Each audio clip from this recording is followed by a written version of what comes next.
अमित जी, एक बार मैं फिर कोशिश करूंगा आपसे एक सवाल घुमा घुमा कर पूछने की मेरी थोड़ी सी आदत है। अगर वोट शेयर एनालिसिस करा जाए गुजरात में, तो पिछली बार आप लोगों का करीब 47% से ऊपर था और कांग्रेस का 41.4 के आसपास था। आपका ये वोट शेयर जो है 47 से 50 के बीच में बना रहा है। इस बार अगर मुकाबला त्रिकोणी है, तो क्या ये वोट शेयर, आप अपने वोट शेयर को कैसे देखते हैं? और क्योंकि ये त्रिकोणी मामला है, क्या आपकी सीट बढ़ सकती है, घट सकती है? कितनी सीटें आएंगी? आप हर बार एक आंकड़ा देते हैं, इस बार नहीं दे रहे हैं। राहुल जी, मैं जरूर दूंगा आंकड़ा, परंतु मैं इतना कह सकता हूं वोट शेयर हमारी जरूर बढ़ेगी, अच्छी खासी वोट शेयर बढ़ेगी। और दूसरा, सीटें भी हमारी अप्रत्याशित रूप से बढ़ेगी। आपने ही कहा जैसे बिखराव है, ये बिखराव दिख रहा है, बहुत अप्रत्याशित तरीके से हमारी सीटें बढ़ेगी। और Bharatiya Janata party vote share और नंबर ऑफ सीट दोनों दृष्टि से अपने सारे रिकॉर्ड तोड़कर प्रचंड बहुमत के साथ भूपेंद्र भाई के नेतृत्व में हम यहाँ पर सरकार बनाएंगे, ये सुनिश्चित है। आंकड़ा अभी बताने का समय नहीं है, अभी तो सारी पार्टियों का सूची, मेरी पार्टी की सूची भी अभी 20 मिनट पहले अंतिम घोषित हुई है, तो सभी पार्टियों का सूची घोषित नहीं हुआ है, तो अभी आंकड़ा नहीं बता सकते। पर बेस्ट परफॉर्मेंस बीजेपी की इस बार? बिल्कुल बेस्ट परफॉर्मेंस होगा बीजेपी। ऑपोजिशन का अटैक जो है आपके ऊपर 2-3 मुद्दों पर है। मैं उन सबको साथ में मिलाकर एक प्रश्न पूछ लेता हूं ताकि आप उसका जवाब दे सकें। एक तो महंगाई, जो कि वैसे भी थोड़ी प्रबल रही है, पिछले इन्फ्लेशन थोड़ा सा ज़्यादा रहा है, पूरे देश में भी रहा है और यहाँ पे भी। दूसरा बेरोजगारी, और तीसरा करप्शन। ये 3 मुद्दे उठाते रहते हैं, तो मैंने सोचा कि इसको मिला जुला कर आपसे एक सवाल पूछूं। देखिए, जहाँ तक करप्शन का सवाल है, कांग्रेस की 10 साल की सरकार, सोनिया मनमोहन की सरकार देश ने देखी है। 10 साल में 12 लाख करोड़ के घपले, घोटाले, भ्रष्टाचार और इसकी एक अनंत लंबी सूची इस देश की जनता ने महसूस की है।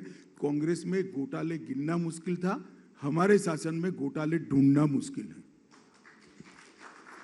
कांग्रेस भ्रष्टाचार बोलती, यहां भ्रष्टाचार हुआ है स्पेसिफिक कोई आरोप नहीं लगा सकते। जहां तक महंगाई का सवाल है, पहले कोरोना के कारण और बाद में रशिया और यूक्रेन के युद्ध के कारण पूरे विश्व की सप्लाई चेन में बिखराव है और एक वैश्विक समस्या है जिसका असर कम मात्रा में भारत पर भी पड़ा है। मगर मैं देश की जनता को, गुजरात की जनता को सुनिश्चित करना चाहता हूं कि टेम्पररी फेज है। नरेंद्र मोदी सरकार ने बहुत अच्छे तरीके से इसकी रणनीति भी बनाई है और दुनिया में कोरोना के बाद मंदी से सबसे तेजी से उभरने वाले देशों में से एक देश भारत है। हमारी अर्थव्यवस्था वी शेप में रिकवर करी है और अब इस पर भी काफी अच्छा असर पड़ेगा। शायद रशिया यूक्रेन युद्ध न होता तो अब तक तो हम बाहर भी आ गए होंगे। बेरोजगारी के लिए भी नरेंद्र भाई ने ढेर सारे कदम उठाए हैं और गुजरात में तो विशेषकर उठाए, हमारी डबल इंजन की सरकार ने उठाए हैं।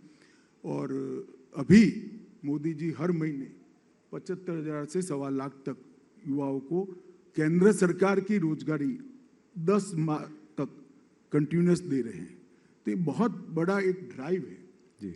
और गुजरात में जिस तरह का इन्वेस्टमेंट आया है, देखिए नरेंद्र मोदी शासन की खूबी ये नहीं थी कि नरेंद्र मोदी जी ने यहाँ पर अच्छा शासन किया, वो तो किया ही, चाहे शिक्षा के क्षेत्र में ड्रॉप आउट रेशियो को कम करना हो, एनरोलमेंट को बढ़ाना हो, स्वास्थ्य के क्षेत्र के अंदर माता मृत्यु दर और बाल मृत्यु दर में सुधार करना हो, जहाँ तक ड्रिंकिंग वाटर और इरिगेशन का सवाल है, भूगर्भ जल स्तर को ऊपर लाना हो, ये सारे ऐसे पैरामीटर्स है जो रेयरली इंप्रूव करते हैं जी।